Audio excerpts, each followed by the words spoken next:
उपासना TV की तरफ से आप सभी को तुलसी विवाह और देवउठनी एकादशी की हार्दिक बधाई।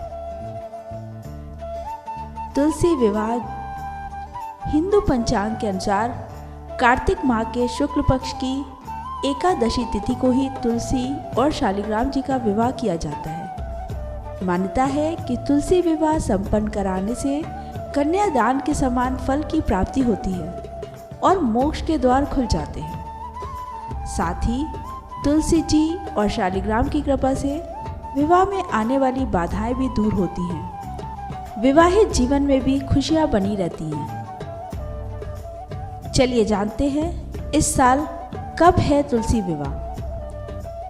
कार्तिक माह के शुक्ल पक्ष की एकादशी तिथि को तुलसी विवाह मनाया जाता है। तुलसी विवाह 23 नवंबर को मनाया जाएगा।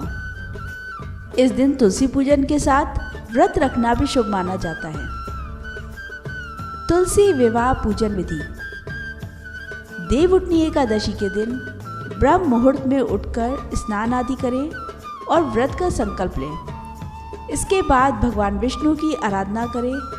एक चौकी पर तुलसी का पौधा और दूसरी चौकी पर शालिग्राम को स्थापित करें। इसके बाद बगल में एक जल भरा कलश रखें और उसके ऊपर आम के 5 पत्ते रखें।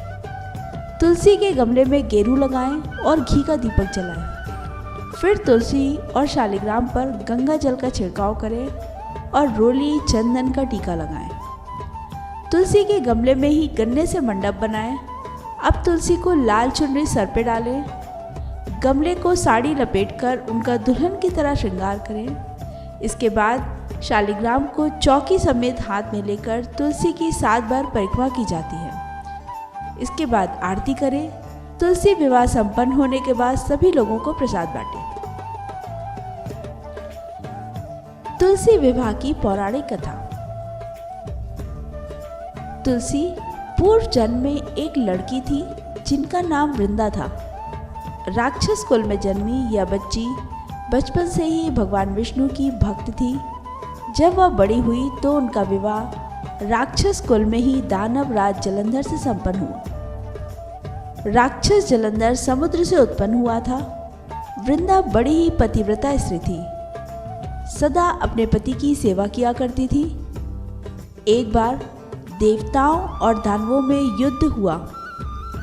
जब जलंधर युद्ध पर जाने लगे तो वृंदा ने कहा, स्वामी आप युद्ध पर जा रहे हैं। आप जब तक युद्ध में रहेंगे मैं पूजा में बैठकर आपकी जीत के लिए अनुष्ठान करूंगी। जब तक आप नहीं लौट आते मैं अपना संकल्प नहीं छोड़ूंगी। जलंधर तो युद्ध में चला गया और वृंदा व्रत का संकल्प लेकर पूजा में बैठ गई। उसके व्रत के प्रभाव से देवता भी जलंधर को ना हरा सके। सारे देवता जब हारने लगे तो विष्णु जी के पास पहुंचे और सभी ने भगवान से प्रार्थना की। भगवान बोले, वृंदा मेरी परम भक्त है, मैं उससे छल नहीं कर सकता।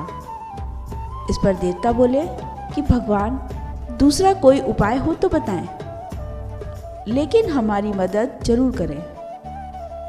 इस पर भगवान विष्णु ने जलंधर का रूप धरा और वृंदा के महल में पहुंच गए।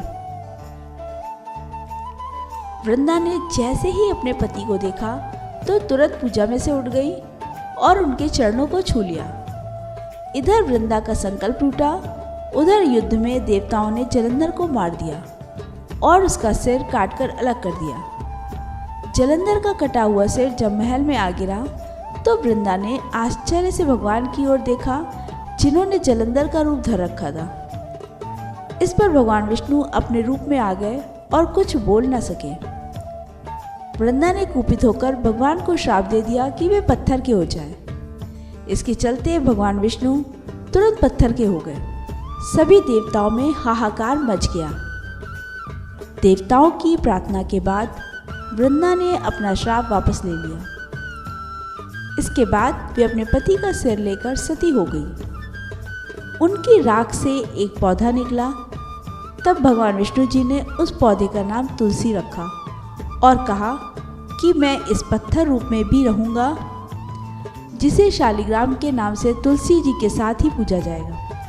इतना ही नहीं, उन्होंने कहा कि किसी भी शुभ कार्य में बिना तुलसी जी के भोग के पहले कुछ भी स्वीकार नहीं करूंगा। तभी से ही तुलसी जी की पूजा होने लगी। कार्तिक मास में तुलसी जी का विवाह शालिग्राम जी के साथ किया जाता है। साथ ही देव उठावनी एकादशी के दिन इसे तुलसी विवाह के रूप में मनाया जाता है। भगवान शालिग्राम और तुलसी मैया की जय हो। सब पर आपकी कृपा बनी रहे। जय तुलसी मैया।